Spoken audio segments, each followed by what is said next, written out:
नमस्कार बंधुओं, मैं बिहारी लाल साहू, भारतीय किसान संघ जिला अध्यक्ष, जिला डिंडोरी।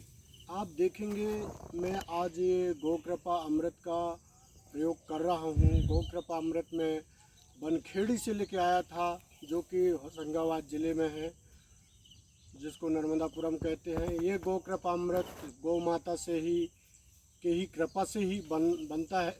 क्या है कि ये गोकृपा अमृत में हम देखेंगे कि 1 लीटर लेके आया था। 1 लीटर के डब्बे में उसमें छेद कर दिया था ढक्कन में, क्योंकि उसको हवा मिलता रहे, नहीं तो अगर उसकी छेद नहीं करेंगे तो उसके सूक्ष्म जीवाणु ख़त्म हो जाएंगे। इसलिए उसमें छेद कर दिया था हवा के लिए।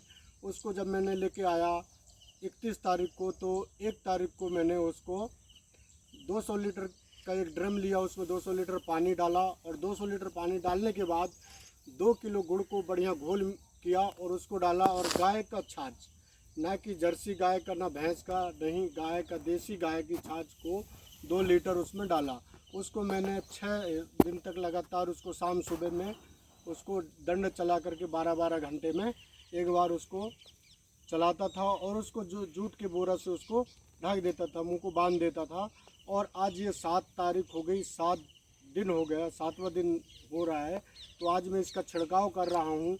इसमें क्या होती है कि तो अन्य प्रकार के कीट नहीं आते हैं। ये मिट्टी की पोषक तत्व बनाए रखती है और सूक्ष्म जीवों की मात्रा बढ़ाती है, जिससे कि अन्य प्रकार के कीड़े लगने से पहले ही इसको डाल सकते हैं, और इसके भूमि में भी डाल सकते हैं। इसका प्रयोग हर 8 दिन में करना चाहिए और इसका असर बहुत ज़बरदस्त है।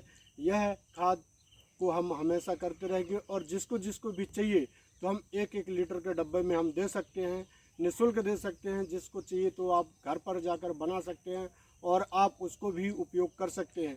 जो किसान जैविक विधि का खेती कर रहा है, जैविक में खेती कर रहा है, उसके लिए भी ये अमृत के समान ही है, क्योंकि इससे पेड़ पौधे स्वस्थ रहेंगे, फसल स्वस्थ रहेगी, तो अन्य प्रकार की बीमारी भी नहीं होंगे, इंसान भी स्वस्थ रहेगा। शुद्ध हवा, भोजन शुद्ध, और शुद्ध हो जल। जैविक खेती के बिना नहीं सुरक्षित कल। बहुत बहुत धन्यवाद।